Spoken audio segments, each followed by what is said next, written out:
Olá, tudo bem com vocês? Estou de volta para mais um dia de leitura diária da Palavra de Deus e fico muito feliz por poder aqui gravar e compartilhar com vocês cada palavra que essa Escritura nos traz através da sua mensagem, a mensagem de amor, de fé, de conquista e sobrenatural de Deus. Ai, gente, como é importante lermos a palavra de Deus, né? Que bom que você está tomando esse tempo para Deus e junto vamos concluir aí a Bíblia em um ano, ok? Peço a você que ainda não se inscreveu para se inscrever aqui no canal e no finalzinho deixar o seu joinha, ok? Bem, então sem muito blá blá blá, vamos começar logo a ler. Como foi combinado no último vídeo, nós já adiantamos a leitura para que o vídeo de hoje não ficasse muito extenso. O livro de Marcos, capítulo 13, do versículo 14 ao 37. O livro de Salmos, capítulo 50, do versículo 1 ao 23. E Provérbios, capítulo 10, do versículo 29 ao 30. Ficamos de ler aqui o livro de Números, capítulo 8, do versículo 1 ao capítulo 9, até o versículo 23. A leitura vai ser um pouco extensa, tá? Mas não tem como passar esse livro. Então, pega aí a sua Bíblia e vamos lá. Números capítulo 8, do versículo 1 ao capítulo 9, até o versículo 23. O título: Como devem ser acesas as lâmpadas? E falou o Senhor a Moisés, dizendo: Fala a Arão e dize-lhe: Quando acenderes as lâmpadas defronte do candeeiro, alumiarão as 7 lâmpadas. E Arão fez assim, defronte da face do candeeiro, acendeu as suas lâmpadas, como o Senhor ordenara a Moisés. E era esta obra do candeeiro de ouro batido, desde o seu pé até as suas flores era batido, conforme o modelo que o Senhor mostrara a Moisés. Assim ele fez o candeeiro. A consagração dos levitas. E falou o Senhor a Moisés, dizendo: Toma os levitas do meio dos filhos de Israel e purifica-os, e assim lhes farás para os purificar. Esparge sobre eles a água da expiação e sobre toda a sua carne.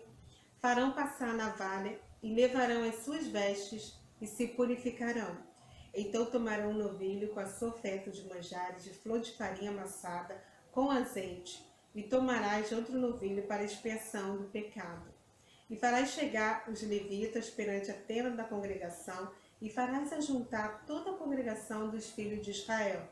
Farás, pois, chegar os levitas perante o Senhor, e os filhos de Israel porão as suas mãos sobre os levitas. E Arão moverá os levitas por oferta de movimento perante o Senhor, pelos filhos, e serão para servirem no ministério do Senhor. Os levitas porão as suas mãos sobre a cabeça dos novilhos, então sacrifica tu, um para expiação do pecado e o outro para o holocausto, ao Senhor para fazer expiação pelos levitas. E porás os levitas perante Arão e perante os seus filhos, e os moverás por ofertas de movimento ao Senhor. E separarás os levitas do meio dos filhos de Israel, para que os levitas meus sejam. E depois os levitas entrarão para fazer o serviço da tenda da congregação, e tu os purificarás, e por ofertas de movimento os moverás. Porquanto eles, do meio dos filhos de Israel, me são dados, em lugar de todo aquele que abra a madre do primogênito de cada um dos filhos de Israel, para mim os tenho tomado.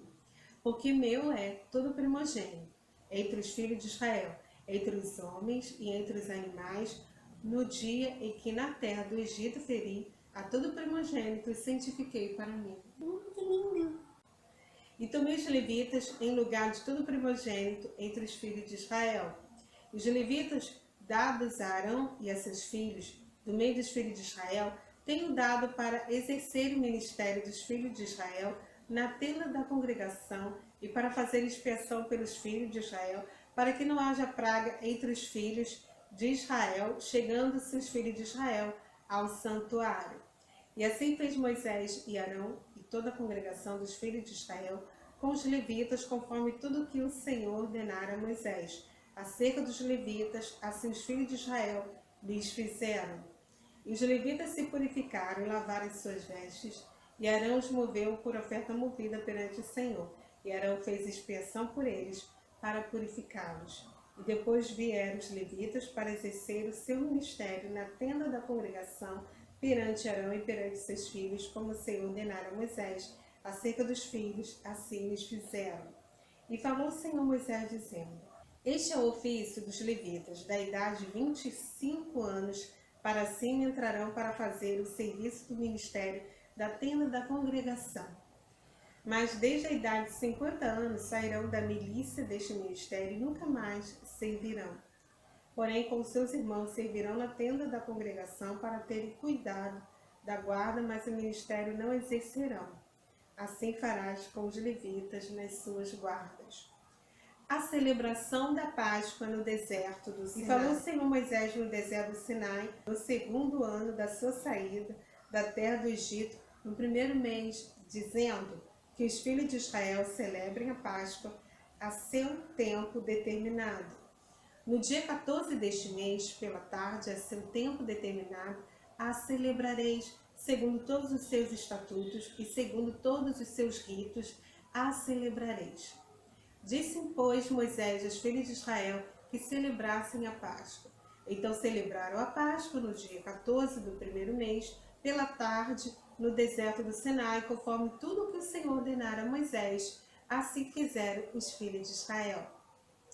Segunda celebração para os ausentes e os imundos.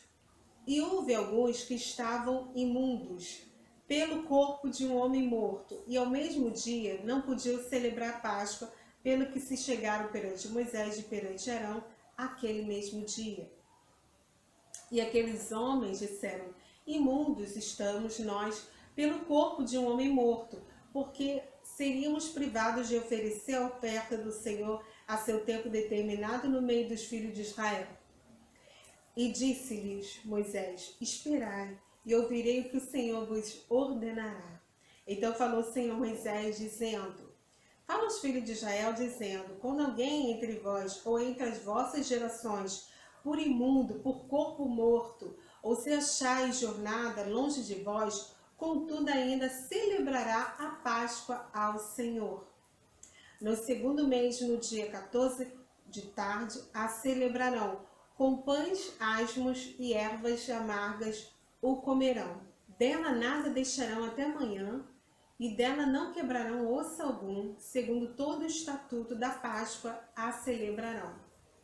Porém, quando o homem for limpo e não estiver de caminho e deixar de celebrar a Páscoa, tal alma do seu povo será extirpada, porquanto não ofereceu a oferta do Senhor a seu tempo determinado, tal homem levará o seu pecado. E quando o estrangeiro peregrinar entre vós e também celebrar a Páscoa ao Senhor, segundo o estatuto da Páscoa e segundo o seu rito, assim a celebrará. O mesmo estatuto haverá para vós, assim para o estrangeiro, como para o natural da terra. A nuvem guiando a marcha dos israelitas. Gente, é algo maravilhoso, né? Não sei se está passando aí no seu tempo, mas aqui neste momento estou no mês de maio de 2016 e está passando uma série aqui na TV sobre os 10 mandamentos, né? A nova temporada, e mostra aquela coluna de nuvem durante o dia e coluna de fogo à noite. Gente, imagina naquele tempo. Isso é maravilhoso a gente ver os efeitos, imagina assim ao vivo, né? Ali no deserto do Sinai, meu Deus do céu, deveria ser muito maravilhoso. Bem, versículo 15. E no dia de levantar o tabernáculo, a nuvem cobriu o tabernáculo sobre a tenda do testemunho, e a tarde estava sobre o tabernáculo como uma aparência de fogo até a manhã. Assim era de contínuo, a nuvem cobria e de noite havia aparência de fogo. Mas sempre que a nuvem se alçava sobre a tenda, os filhos de Israel após ela partiam, e no lugar onde a nuvem parava, ali os filhos de Israel assentavam o seu arraial. Segundo o dito do Senhor, os filhos de Israel partiam, e segundo o dito do Senhor assentavam o arraial. Todos os dias em que a nuvem parava sobre o tabernáculo, assentavam o arraial. E quando a nuvem se detinha muitos dias sobre o tabernáculo, então os filhos de Israel tinham cuidado da guarda do Senhor e não partiam. E era que quando a nuvem, em poucos dias, estava sobre o tabernáculo, segundo o dito do Senhor, se alojavam, e segundo o dito do Senhor, partiam. Porém, era que quando a nuvem, desde a tarde até a manhã, ficava ali, e a nuvem se alçava pela manhã, então partiam. Quer de dia, quer de noite, alçando-se a nuvem, partiam. Ou quando a nuvem sobre o tabernáculo se detinha 2 dias, ou um mês, ou um ano, ficando sobre ele, então os filhos de Israel se alojavam e não partiam, e alçando-se ela, partiu. Segundo o dito do Senhor se alojava, e segundo o dito do Senhor partiu. Da guarda do Senhor tinham cuidado, segundo o dito do Senhor, pela mão de Moisés. Bem, finalizamos aqui o nosso 66º dia. Já lemos o livro de Marcos, Salmos e Provérbios com seus respectivos capítulos e versículos. Para amanhã, 67º dia, anote aí o que vai ser lido para adiantar o vídeo de amanhã. Pegou aí o papel e caneta? Bem, anote aí então o livro de Números, capítulo 10, versículo 1 ao capítulo 11, até o versículo 23, ok? Então esse livro será lido para adiantar o vídeo de amanhã, porque amanhã leremos juntos o livro de Marcos, capítulo 14, do versículo 1 ao 21, Salmos, capítulo 51, do versículo 1 ao 19, e Provérbios, capítulo 10, versículos 31 e 32. Ok? Qualquer dúvida é só voltar um pouquinho o vídeo. Bem, vejo vocês amanhã. Que Deus abençoe cada um de vocês. Aproveita para se inscrever aqui no canal, deixar um comentário, uma pergunta, uma ideia, uma sugestão para os próximos vídeos. E também não esqueça de dar um joinha. Tá legal? Um beijo e tchau!